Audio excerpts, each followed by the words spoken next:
नमस्कार। Bed time stories में आपका स्वागत है। बच्चों, आज मैं फिर एक नई कहानी के साथ आपके सामने हाजिर हूँ। और हाँ, कहानी सुनने के पहले मेरे इस चैनल को आप लाइक, सब्सक्राइब और शेयर ज़रूर कर लीजिएगा, ताकि जब भी मैं कहानियाँ डालूँ तो आप तक उसकी नोटिफिकेशंस ज़रूर पहुँच जाए। कहानी का नाम है बच्चों, बब्बन की भूल। प्यारे बच्चों, आज सुनाऊं एक कहानी बब्बन की। प्यारे बच्चों, आज सुनाऊं एक कहानी बब्बन की। बात पचे ना जिसके पेट में, आदत उसकी बचपन की। बात पचे ना जिसके पेट में, आदत उसकी बचपन की। बब्बन बोल पड़ा, विश्वास खो दिया। बब्बन बोल पड़ा, विश्वास खो दिया। तो बच्चों, कहानी का मतलब तो आपको समझ में आ गया होगा। तो चलते हैं सीधे कहानी पर। बहुत समय पहले की बात है।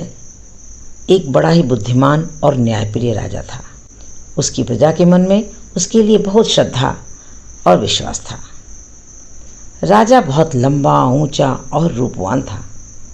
उसके सिर के बाल काले और घने थे, जिन्हें उसका खास हज्जाम बब्बन ही काटता था। बब्बन यह काम कई वर्षों से कर रहा था और अपने शाही हज्जाम होने का उसे बहुत गर्व था। पर बब्बन को एक बात का हमेशा ध्यान रखना पड़ता था।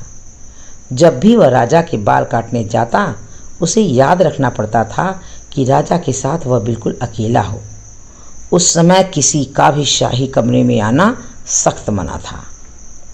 बात दरअसल यह थी कि बब्बन राजा का एक राज जानता था, और वो राज यह था कि राजा के सिर के दोनों तरफ छोटे छोटे सींग उग रहे थे।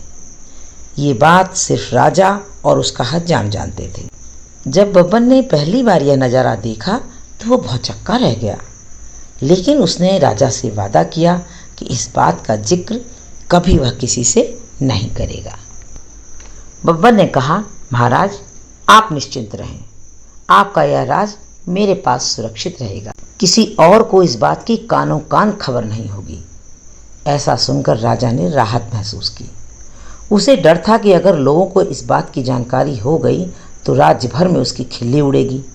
हो सकता है लोग उसका आदर करना बंद कर दें या फिर नए राजा की ही मांग करने लगे।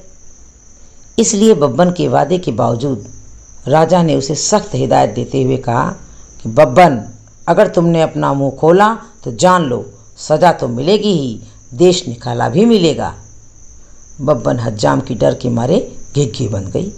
उसने कानों को हाथ लगाया और अपना मुंह बंद रखने की कसम खाई। कई वर्ष बीत गए। बब्बन को अपना वादा याद रहा। उसकी स्वामी भक्ति से प्रसन्न राजा यदा कदा उसे अच्छे अच्छे उपहार भी देता था। पर समय बीतने के साथ बब्बन के सब्र का बांध भी टूटने लगा। उसके पेट में वह राज अब पचता ही नहीं था, और वह चाहता था कि कोई तो ऐसा हो जिसे वह राजा के सींगों वाली बात बता सके। लेकिन राजा की चेतावनी उसे चुप रहने पर मजबूर कर देती थी। एक दिन बब्बन राजा के बाल काटकर महल से लौट रहा था। रास्ते भर उसके सींगों के बारे में सोचता रहा। बब्बन का घर एक छोटे से जंगल के उस पार था। ऊंचे ऊंचे पेड़ों और लटकती बेलों के बीच में से धीरे धीरे चलता हुआ बब्बन जब थक गया तो सुस्ताने के लिए एक घने पेड़ के नीचे बैठ गया। बब्बन को रह रहकर सींग याद आ रहे थे। फिर वह एकाएक उठकर खड़ा हो गया। वाह, जवाब नहीं मेरे दिमाग का, बब्बन बोला, और उस पेड़ को देखने लगा जिसके तले वह बैठा था। भाई, इस पेड़ को तो बता सकता हूं ना राजा के उन अजीब सींगों के बारे में। अब यह रहस्य मेरे पेट में नहीं बचता। पेड़ बोल सकता नहीं है और इस तरह किसी और को यह बात पता चलने का भी डर नहीं है। पेड़ के पास यह भेद हमेशा भेद ही रहेगा और मैं भी इस बोझ से मुक्त हो जाऊंगा, बब्बन ने सोचा। बब्बन ने ऐसा निश्चय किया और जोर से बोला, हे पेड़, आज मैं तुम्हें एक भेद बताने वाला हूँ। हमारे राजा के सिर पर 2 सींग हैं। हाँ हाँ, उसके 2 सींग हैं। इतना कहकर हज्जाम बेतहाशा हंसने लगा और हंसता ही गया। हा हा हा हा हा, हो। इस तरह भयंकर भेद आखिर खुल गया। बब्बन अब बहुत खुश था। उसका भार जो हल्का हो गया था। उसके बाद वह आराम से घर पहुंच गया। अगले दिन लकड़हारा उसी जंगल में गया और उसी पेड़ के पास जाकर रुक गया। इस पेड़ की लकड़ी तो बड़ी शानदार है, इसका ढोल बहुत अच्छा बनेगा, लकड़हारा सोचने लगा। फिर क्या था, कुल्हाड़ी के कुछ प्रहारों से ही पेड़ नीचे आ गिरा। लकड़हारे ने वह लकड़ी एक ढोल बनाने वाले के हाथों बेच दी। उसने एक बहुत सुंदर ढोल तैयार किया।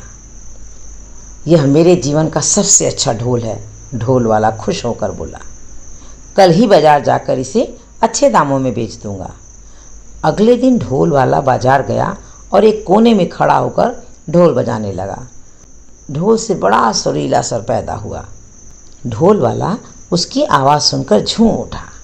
वह चिल्लाकर बोला, बाबू यह ढोल खरीदो, कोई है जो इस शानदार जानदार ढोल को खरीदे। धीरे धीरे उसके इर्द गिर्द भीड़ जमा हो गई। लोग खामोश होकर ढोल की मज़ेदार आवाज़ सुनने लगे। भाई वाह, क्या कहने हैं इस ढोल के, एक बूढ़े आदमी ने तारीफ की। तारीफ सुनकर ढोल वाला और भी जोर से ढोल पीटने लगा। तभी उसके ढोल में से एक अजीब आवाज़ आई। लोगों के कान खड़े हो गए, उनका दिल धक से रह गया। ढम ढमक ढम ढमक ढम, राज बताता हूँ ढम ढम। राजा के सिर पे सींग है, सींग हाँ हाँ सींग है। हा हो हा हो। लोग सन्न खड़े रह गए। उन्हें अपने कानों पर विश्वास ही नहीं हो रहा था। ढोल वाला फिर ढोल पीटने लगा। फिर वही आवाज़ निकली, ढम ढमक ढम ढमक ढम, राज बताता हूँ ढम ढम। राजा के सर पे सींग है, सींग हाँ हाँ सींग है। हा हो। ढोल वाला बहुत शर्मिंदा हुआ और हैरान भी। आखिर एक ढोल यह सब कैसे बोलने लगा। देखते ही देखते लोगों का तांता लग गया। और फिर कितना मजाक, कितने ताने। उफ, राजा के दो सींग, हमारे राजा के दो सींग। लोग तो जैसे गाना गाने लगे। जब राजा ने सुना तो दुखी भी हुआ और नाराज भी। गुस्से से उसका चेहरा तमतमा उठा और वह गरजते हुए बोला, उस ढोल वाले को पकड़ कर ले आओ। राजा के सैनिकों ने उसे शीघ्र ही पकड़ा और राजा के सामने प्रस्तुत किया। ढोल वाला डर के मारे थर थर थर कांप रहा था। बदमाश, तेरी इतनी हिम्मत कि तू मेरी खिल्ली उड़ाए, राजा फुफकारा।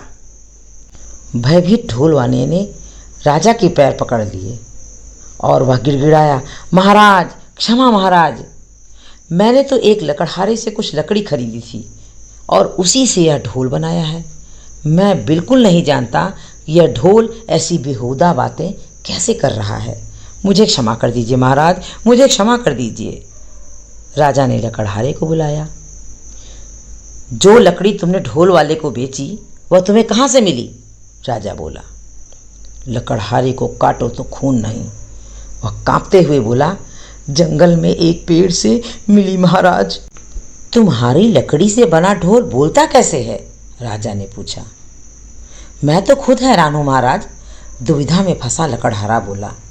मैं कई वर्षों से लकड़ी काटता और बेचता आया हूँ, पर ऐसा अचंभा पहले न कभी देखा न सुना। अब राजा परेशान, लकड़ी कैसे बोलने लगी? राजा और उसके दरबारी निरुत्तर रह गए। पर राजा ने भी ठान लिया था कि इस घर के भेदी का पता लगा कर ही छोड़ेंगे। वह सोचने लगा, उसके अलावा सिर्फ एक ही व्यक्ति यह भेद जानता था और वह था बब्बन हजाम। पर बब्बन तो इतना निष्ठावान है कि इतने सालों बाद भी उसने अपने मुंह पर ताला लगाए रखा है। नहीं, बब्बन ऐसा नहीं कर सकता, राजा ने सोचा।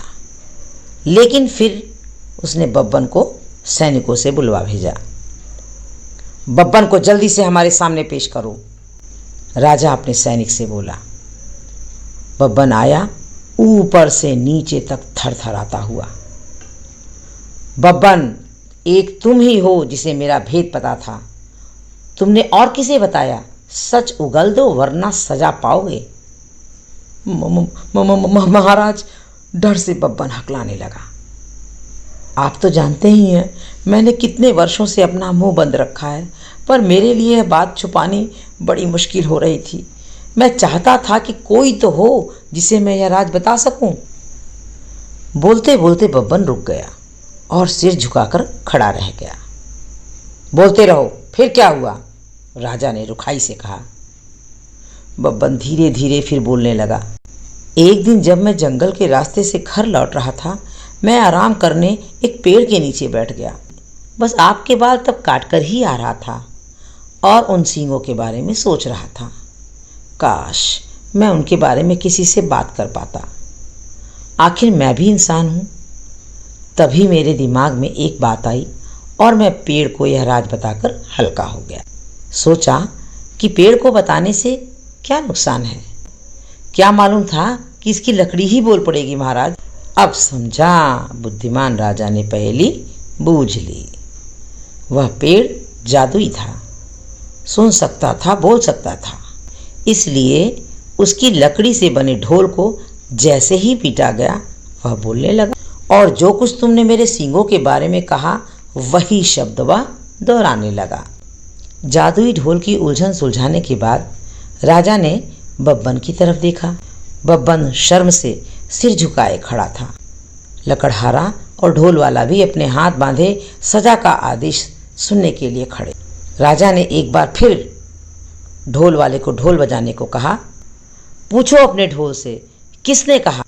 ढोल वाले ने ढोलक बजाया। ढोल बोल उठा, किन्ने कहा, किन्ने कहा? दोबारा फिर ढोलक बजाई।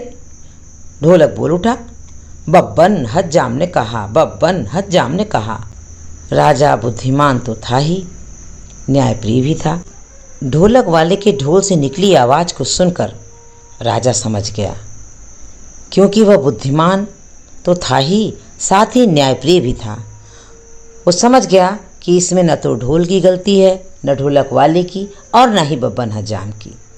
इसलिए उसने तीनों को ही क्षमा कर दिया, क्योंकि वह जानता था कि ढोल के जादुई होने में उनमें से किसी का दोष नहीं था। वह मुड़ा और उनसे बोला, मैं तुम सबको माफ़ करता हूँ, तुम तीनों लोग जा सकते हो। तीनों को अपने को क्षमादान मिलने पर विश्वास ही नहीं हुआ। राजा को नमन करते हुए वे बोले, राजन, आप महान हैं, आपकी इस कृपा के लिए शत शत धन्यवाद। तो बच्चों, इस कहानी से क्या शिक्षा मिलती है? इस कहानी से ये शिक्षा मिलती है कि कभी किसी का विश्वास हमें नहीं तोड़ना चाहिए। साथ ही साथ सजा देने से बड़ा गुण क्षमा कर देना है। धन्यवाद बच्चों।